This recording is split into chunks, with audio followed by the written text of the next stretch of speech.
तो ये तय हो गया है कि चुनाव होगा और सारी निगाहें टिकी है उन 13 निर्दलीय विधायकों पर जो इस पूरी जीत के सिकंदर हैं। जो इसके साथ ही जाएंगे वो सिकंदर कहलाएगा। हमारे साथ राजकुमार गौड़ हैं, श्री गंगानगर के विधायक हैं। आप निर्दलीय उम्मीदवार के तौर पर आप चुनाव जीते थे। राजकुमार जी, आपका बड़ा इम्पोर्टेंट रोल है। कल आप 8 सिविल इंच भी थे। किस तरह से चुनाव को देखते हैं और किसके साथ आप खड़े हैं?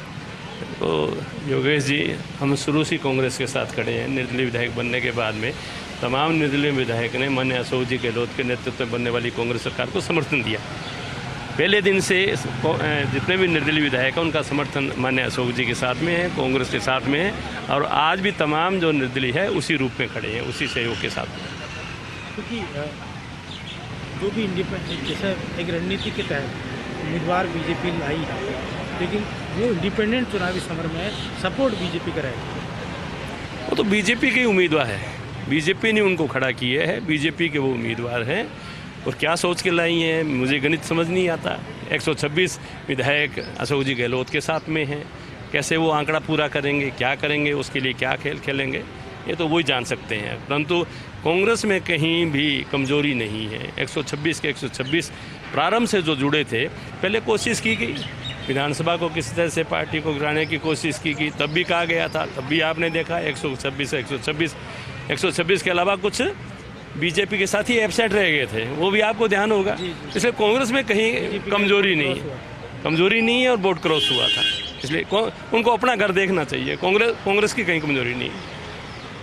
कुमार जी, एक सवाल अभी जहन में ये आता है, क्योंकि अगर चौथा उम्मीदवार जैसे वो हरियाणा भी चुनाव जीते थे सुभाष चंद्र रावत और इंडिपेंडेंट जीते थे, तो कोई तो गणित होगी, कोई तो ऐसा उनके पास तर्कश में तीर होंगे जिसके सहारे वो आए, क्योंकि अशोक गहलोत को चुनौती देना इतना आसान काम नहीं है। एक आजकल ये रिवाज चल गया कि हर आदमी को लगता है कि न जाने हम कौन बिक जाएगा और किसको खरीद लेंगे, पर ये लोकतंत्र के लिए कहीं सही बात नहीं है। जब आपको मालूम है आपके पास संख्या बल नहीं है, उसके बावजूद ही आप इस तरह से समय समय पर तोड़ फोड़ करते हैं। और इनका तो एक काम बन गया है, कभी कर्नाटक में सरकार गिराते हैं, कभी मध्य प्रदेश में सरकार गिराते हैं, कभी गोवा में गिराते हैं।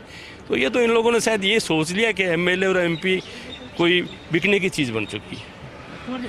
अब क्योंकि सारी संभावनाएं, अब चुनाव जब मैदान में उतर गए उम्मीदवार, तो मुझे लगता है कि अब ये हॉर्स ट्रेडिंग का जो ये खेल है ये शुरू होगा।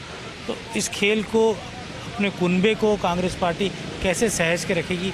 क्योंकि आपका अशोक गहलोत के प्रति विश्वास रहा है, उस विश्वास पर अब कितना आप अपना भरोसा साबित करेंगे? कहीं चिंता नहीं है, कहीं भरोसे में उम्मीद कम करने की आवश्यकता नहीं है। मैं अकेला नहीं, तमाम निर्दलीय जो हैं वो अशोक जी के साथ खड़े हुए हैं। तमाम विधायकों पे अशोक जी के जितना काम, विकास के काम जिन एरियो में करवाए हैं, उनकी कल्पना नहीं की थी किसी ने कि मैं निर्दलीय विधायक होकर मैं काम करवा पाऊंगा। गंगानगर में मेडिकल कॉलेज बना दिया, कृषि महाविद्यालय बना दिया, नर्सिंग कॉलेज बना दिया, करोड़ों रुपए की सड़कें बना दी। जो काम हुआ है वहाँ की पब्लिक चाहती है आज कि हमारे जो विधायकों ने जो काम किया है, और वो कांग्रेस सरकार के कारण काम हुआ है, इसलिए कांग्रेस सरकार के साथ में खड़े रहे। तो कहीं कमजोरी लाने की ज़रूरत नहीं है। वो अपना खेल खेलेंगे, खेलते रहे। पहले भी करने की कोशिश की थी पर कोई नहीं गया, आपने देखा, कोई नहीं बिका। कोशिश तो उसमें भी हुई थी। क्या लगता है 13 निर्दलियों के अलावा सीपीएम के 2 विधायक हैं, भारतीय ट्राइबल पार्टी के 2 विधायक हैं, क्या लगता है उनका भी साथ जैसा पहले था वैसे मिलेगा? मैंने विधानसभा में जब भी उन साथियों के साथ रहे हैं, जिस तरह से